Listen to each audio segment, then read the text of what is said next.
আমাদের দৃষ্টি আকর্ষণ করতে চাই। এই কেন্দ্রিক সবে বরাত কেন্দ্রিক আমাদের মধ্যে সবচেয়ে বড় বিভ্রান্তি হচ্ছে আমরা এই রাত্রিকে এত গুরুত্ব দিই একটা বিভ্রান্তময় বিশ্বাসের কারণে।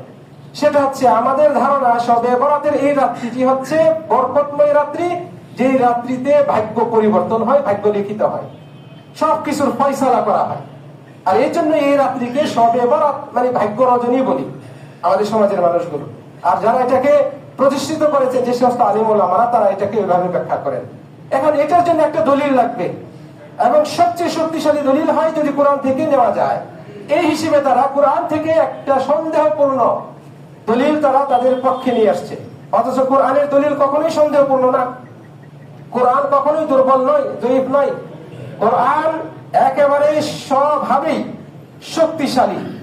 কোরআনে আল্লাহ রাব্বুল আলামিন যে কথা বলেছেন, যাকে দলিল হিসেবে উপস্থাপন করা হয়, সূরা দুখানে আল্লাহ তাআলা বলেন, ইন্না আনজালনাহু ফি লাইলাতিন মুবারাকাহ, নিশ্চয়ই আমি এটাকে অর্থাৎ কোরআনকে নাযিল করেছি একটি বরকতপূর্ণ রাত্রিতে। ফিহা ইউফরাকু কুল্লু আমরিন হাকীম, এই রাত্রিতে প্রত্যেক প্রজ্ঞাপূর্ণ বিষয়ের ফয়সালা করা হয়, নির্ধারণ করা হয়। এইভাবে আল্লাহ রাব্বুল আলামিন এই রাত্রির কথাটি উল্লেখ করেছেন। তো এই আয়াতে আমরা জানলাম যে কোরআন নাজিল হয়েছে একটি বরকতময় রাত্রিতে, যেই রাত্রিতে সব কিছুর ফয়সালা করা হয়। এটার তাফসীর করতে গিয়ে কেউ কেউ বলেছেন এটা হচ্ছে শাবান মাসের মধ্য রজনী, 14 তারিখ দিবাগত রাত্রি। তাদের মধ্যে অন্যতম হচ্ছেন ইকরিমা রাহিমাহুল্লাহ, এছাড়াও সুলাইমান বিন খালিদ রাহিমাহুল্লাহ, এরকম দুই একজন হাতে গোনা দুই একজন তাবিঈ পাওয়া যায় যারা এই মত দিয়েছেন, তাফসীর করেছেন। কিন্তু জমহুর মুফাসসিরিন, 4 ইমাম, জমহুর মুহাদ্দিসিন সবাই একমত যে এই রাত্রিটি হচ্ছে সেই রাত যে রাত্রির ব্যাপারে আল্লাহ তাআলা বলেছেন, ইন্না আনজালনাহু ফি লাইলাতিল কদর, নিশ্চয়ই আমি এই কোরআনকে নাযিল করেছি কদরের রাত্রিতে। এখানে আল্লাহ তাআলা বলেছেন যে আমি এই কোরআনকে নাযিল করেছি বরকতময় রাত্রিতে। আর সূরাতুল কদর, ওখানে আল্লাহ তাআলা বলেছেন আমি এই কোরআনকে নাযিল করেছি বরকতময় লাইলাতুল কদরে, কদরের রাত্রিতে। তাহলে এই বরকতময় রাত্রি আর ওই কদরের রাত্রি, মর্যাদাপূর্ণ রাত্রি, ভাগ্যের রাত্রি, দুই রাত একই। এটাই সব মানুষ, যার ন্যূনতম বুদ্ধি আছে সে বুঝবে। তাহলে এই লাইলাতুল কদর কোন রাত্রিতে, সেটাও আল্লাহ রাব্বুল আলামিন, লাইলাতুল কদর কোন মাসে, বছরের কোন সময়, সেটাও আল্লাহ রাব্বুল আলামিন স্পষ্ট করেছে। যখন আল্লাহ তাআলা বললেন যে এই কোরআনকে আমি নাযিল করেছি লাইলাতুল কদরে, কদরের রাত্রিতে, তাহলে কদরের রাত কোন মাসে হতে পারে? যে মাসে আল্লাহ রাব্বুল আলামিন কোরআন নাযিল করেছেন, সেটাও আল্লাহ তাআলা বলেছেন, শাহরু রমাদান আল্লাযী উনজিলা ফীহিল কুরআন, রমজান মাস যেই মাসে কোরআন নাযিল করা হয়েছে। তাহলে আমাদের কাছে একেবারে স্পষ্ট, দিবালোকে স্পষ্ট যে কোরআন নাযিল হয়েছে রমজান মাসে, কোরআন নাযিল হয়েছে রমজান মাসের লাইলাতুল কদরে, কোরআন নাযিল হয়েছে রমজান মাসের লাইলাতুল কদরে, যে কদরের রাত্রিটি হচ্ছে বরকতময় রাত। ইন্না আনজালনাহু ফি লাইলাতিন মুবারাকাহ, আমি বরকতময় রাত্রিতে কোরআন নাযিল করেছি।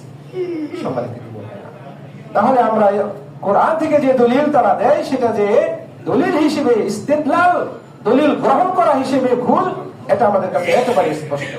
প্রিয় দিনী ভাইরা, কিছু হাদিসও এই সময় উপস্থাপন করা হয় এর সপক্ষে। এই হাদিসগুলো কোনোটাই বিশুদ্ধ নয়, এগুলো কোনোটাই বিশুদ্ধ নয়। তার মধ্যে আয়েশা রাদিয়াল্লাহু আনহা থেকে বর্ণিত একটি হাদিস উল্লেখ করা হয় যে ইন্নাল্লাহা ইয়ানজিলু লাইলাতান নিসফি মিন শাবান ইলা সামাঈদ দুনিয়া, যে লাইলাতুন নিসফ শাবান, শবে বরাতের রাত্রিতে, 14 তারিখ দিবাগত রাত্রিতে আল্লাহ তাআলা দুনিয়ার আকাশে চলে আসেন।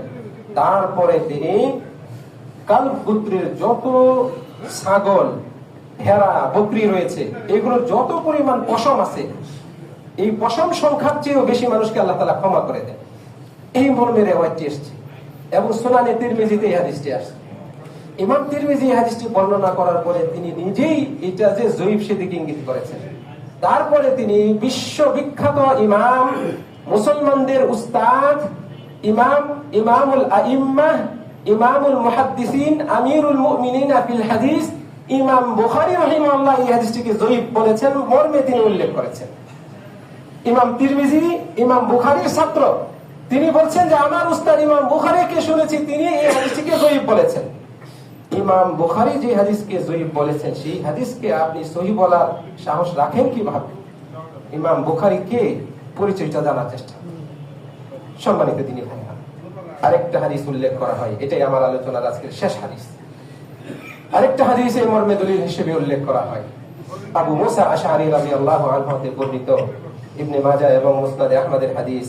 বলা হয়েছে এই হাদিসে যে ইন্নাল্লাহা লা ইয়াত্তালিউ ফি লাইলাতিন নিসফি মিন শাবান, আল্লাহ তাআলা এই নিসফে শাবানে দুনিয়ার মানুষের প্রতি নজর দেন, তাকান, দৃষ্টিপাত করেন, তারপরে তিনি প্রত্যেক মানুষকে ক্ষমা করে দেন, শুধুমাত্র ইল্লা লি মুশরিকিন আও মুশাহিনিন, মুশরিক এবং হিংসুটে ব্যক্তি ছাড়া সবাইকে আল্লাহ তাআলা ক্ষমা করে দেন। এই হাদিসটিও যঈফ। জমহুর আলেমগণ এই হাদিসটিকে যঈফ বলেছেন। ইমাম আলবানী রাহিমাহুল্লাহ এটাকে হাসান বলেছেন।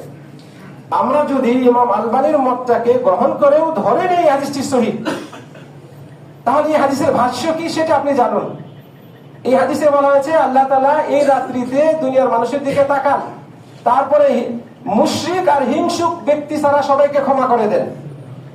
এই হাদিস থেকে কি কোনোভাবে প্রমাণ হয় যে আপনি এই সময় 100 রাকাত নামাজ পড়বেন, নতুন কাপড় পরবেন, আলো রুটি রান্না করবেন, গোসল করবেন, কবর জিয়ারত করবেন, বিশেষ দোয়া পড়বেন, বিশেষ এই আয়োজন করবেন, মসজিদে মিলাদ পড়বেন? কোনো প্রমাণ পাওয়া যায় না, কোনো প্রমাণই পাওয়া যায় না। তাহলে আপনি কি হিসেবে পড়ছেন? যদি আমরা ধরে নিই এটা সহিহ, তাহলে এই রাতের ফজিলত বোঝা যায়, কিন্তু এই রাতে আপনি কি আমল করবেন এর পক্ষে তো কোনো দলিল নেই। আল্লাহ রাব্বুল আলামিন আমাদেরকে সঠিক বুঝ দান করুন, কোরআন এবং সুন্নাহের উপর অবিচলতা দান করুন। মনে রাখবেন, এই উম্মতের শ্রেষ্ঠ আলেম যারা ছিলেন তারা সবাই একমত, এই রাতকে কেন্দ্র করে, এই দিনকে কেন্দ্র করে বিশেষ কোনো ইবাদত নেই, ইসলামে স্বীকৃত নয়। শাইখুল ইসলাম ইবনে তাইমিয়া রাহিমাহুল্লাহ, এই যুগের শ্রেষ্ঠ ইমাম বিন বাজ রাহিমাহুল্লাহ, ইবনে উসাইমিন রাহিমাহুল্লাহ, তারপর সালেহ ফাওজান রাহিমাহুল্লাহ, তারা সবাই এই সমস্ত আমলগুলোকে বিদআত বলে আখ্যায়িত করেছেন। অতএব আমরাও সতর্ক হই, আমরা এই বিদআতগুলোকে পরিহার করি, আমরা সঠিকটা জেনে আমল করার চেষ্টা করি। আল্লাহ রাব্বুল আলামিন আমাদেরকে তৌফিক দান করুন। আজকের এই